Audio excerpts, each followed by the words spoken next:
Hello everybody, welcome to my channel. This is Kyle's World, and today we are going to look at the house. We are going to see how we are finishing the house, because today our house is finished.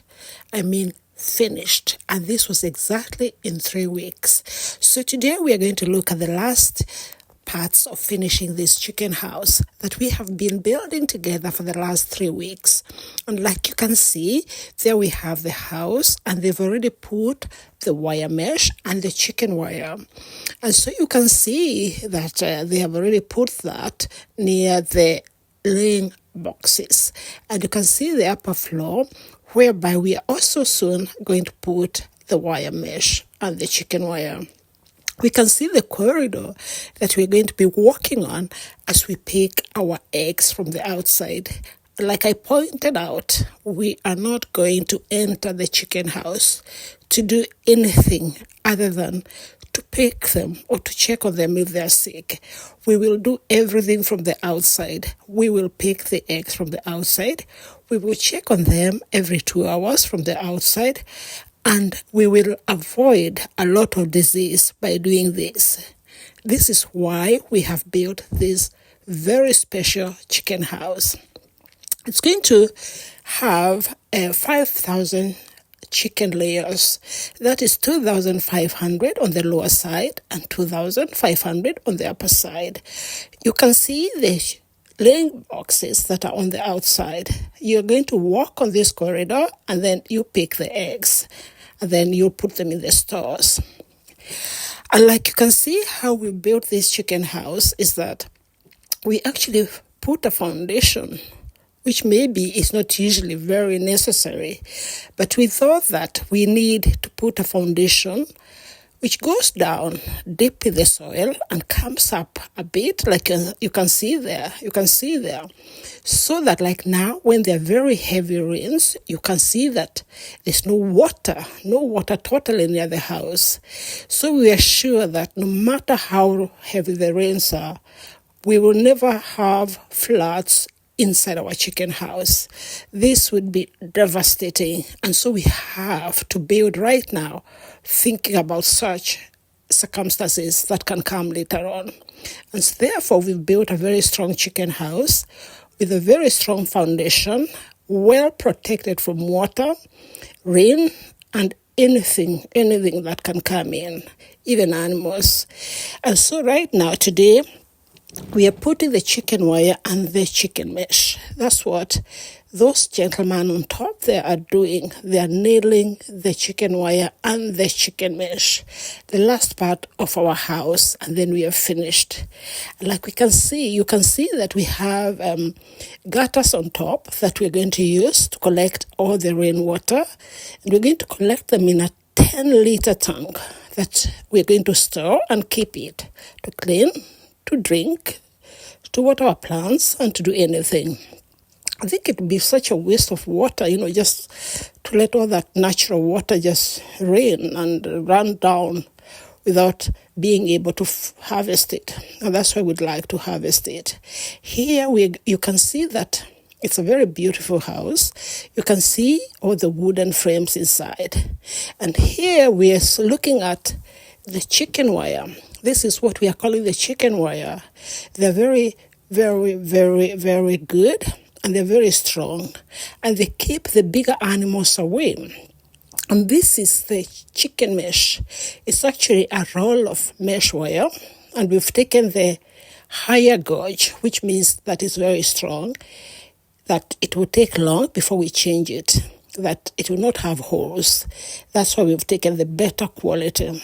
So that one is put on the inside, and the square ones are put on the outside.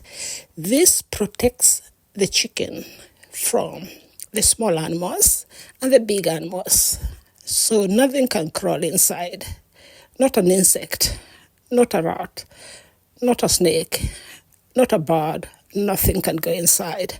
And so our chicken will be very, very well protected. And you have to use this chicken mesh actually to do that. And that's why we are going to put that around all the open spaces of our house.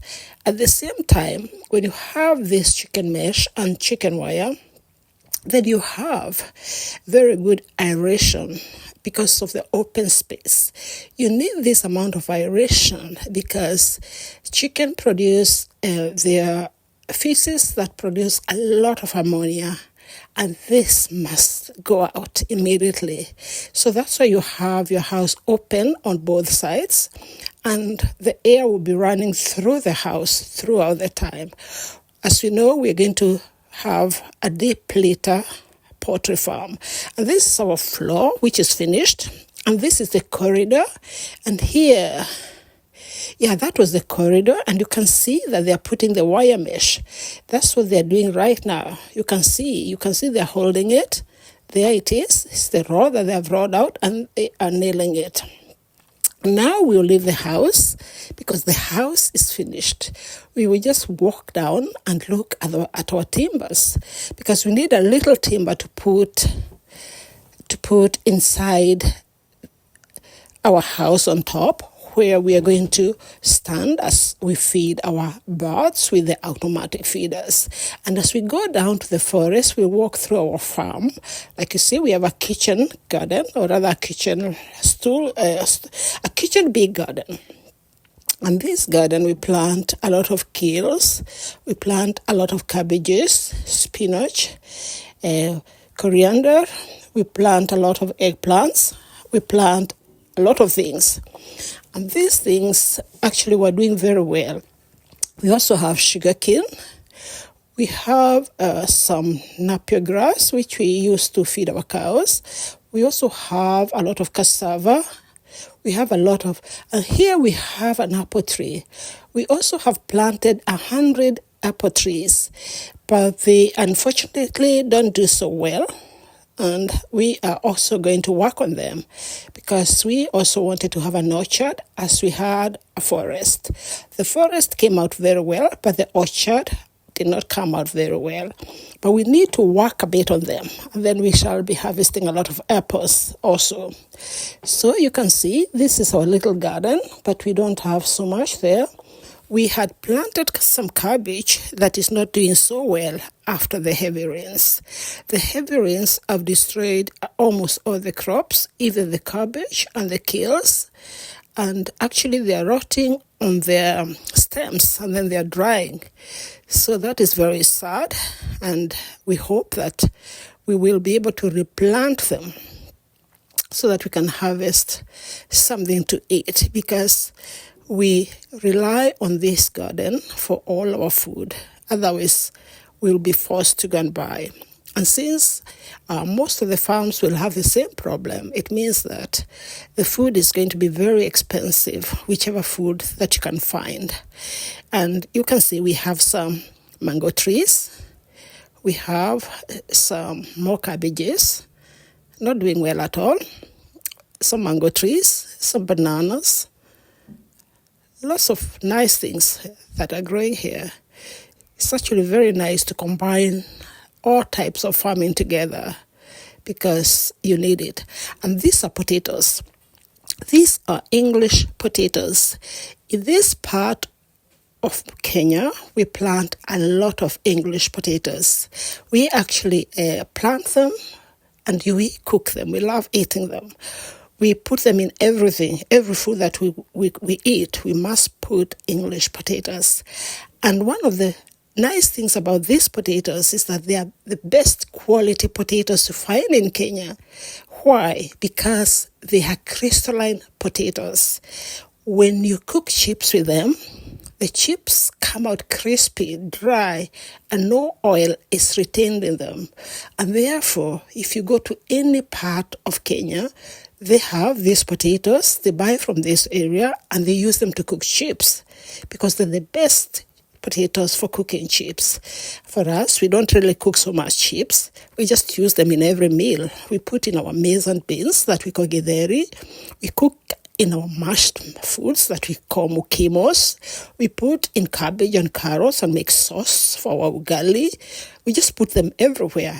We just eat them all the time. Waru, it's the word. And everybody likes it and we love them and we cook anyhow. In our farm, we also have an apiary. That means we have hives. And you can see we have a little yellow hive hanging there. So we are actually trying also to have some honey growing in our farm. You can see the hive right up there. Up there we have many hives. So we have bought about 100 of these hives and we've hung them all over our farm. You can see one little one there. It's hanging. There it is. There it is. And you can see we have it. And then we're trying to actually also farm bees or honey. We have not been very successful so far, but we are praying that with our forest, we'll be able to get some bee swarms into our hives, and we shall be able. There they are. You can see we just put them all over the farm. They're everywhere because we don't know which location is the best to catch a swarm of bees. But we have them. You can see another little one hanging up there. So we have lots of these, 100 of them. And we expect to have all of them filled with bees. So you can imagine that we're going to be harvesting like 40 kilos of honey from 100 hives. Well, you can do your maths and see how much we're going to get. I actually think that beekeeping is one of the best farming that you can do because you just hang a hive and leave it there, nothing else, and come back to harvest it. So we really are praying that we get some bee swarms in our hives. And on top there, you can see part of our forest because we are approaching the forest. We have a lot of bananas, and this that you can see like shrubs, they're actually apple trees. Those are apple trees that look like shrubs, but they're apple trees. And then we have more hives. You can see them. We have a lot of hives. Right here, right near us this is an apple tree. This apple tree is actually a shrub. We need to cut all those branches and leave the ones that are strong. We also need to spray them because they have some fungus on them, and that's why they're not growing so good. Some white fungus on them. So we need to spray them so that fungus dies, and then they can grow up like nice apple trees. These apple stems, actually, I brought them all the way from Sweden, and I brought them to Kenya, and they come from the Siberia part of Russia. So I was just experimenting to see if they will grow in Kenya. They have never died. They have never needed any care because they are very hardened. By hardened means that they can withstand anything. And so they are still there, and I'll work on them later on. And here we are in our forest again because we need a little more wood. We need a little more timber to put up in our house. Actually, when you cut timber, you have to cut it to what you need. You might have so much timber, but it's not the correct one. And here we are looking at our little chicken house. Like, we have another chicken house, which has 100 chicken. And here it is. Here it is with 100 chicken. These are our nice, lovely chicken that we love so much. They give us so many eggs, and they are so lovely. As you can see, they are very healthy, and we have zero mortality right now. They're doing very well, eating everything. We even give them spinach and cabbages and anything, and they're very nice. And there's a little house that you can see that we have made a video on, a chicken house for 100 chicken, which looks very beautiful. We actually think that you should have a nice looking chicken house, especially if you're going to have it in your compound. I think it's part of your compound and it should look nice. So there's a chicken house. So this really is a beautiful, beautiful house, and we built it with all the timber from our forest. And we built it ourselves. And we built it in only 5 days. It took us only 5 days to build this one. So you can go in and check it in our videos, and you will see how we built it. It's a very beautiful chicken house, and you can see them. We love them so much. so much. They're so healthy and they're so nice to just sit and watch. And right behind there, you can see the chicken house for the 5,000 layers. It's right behind there. You can see it on top. It's just right there behind. You can see it. And so we shall be keeping 5,000 layers, and it's going to be a very exciting project, and we'll keep you informed. And this is actually one of the last videos that we're making on the chicken and the chicken house, because from now on, we're just going to wait until August when we bring our chicks, one day old chicks, and you will be able to see them. And by that time, I hope that I will be able to give you horizontal pictures. This time, I've had only vertical pictures because I'm sitting very far in Stockholm, Sweden, and getting everything through my WhatsApp. That's why they're vertical and a bit outdated. But I'm sure next time I will have a good camera on the ground that will take you very good pictures as we have our chicks from the first day. Thank you for watching my videos. Thank you for being with us as we build this house. Thank you for seeing from the beginning to the end. And I hope that if you need help, you can always contact us. We can help you to build a house. We can help you to get some wood if we have. We can help with a lot of ideas if you think that what we have done is good. But it's up to you. You just write a mail to us and we will help you. That's why we make these videos, so that they can inspire someone else, so that they can help someone else. And so you can see this is our little house that we built for 100 chicken. It's beautiful.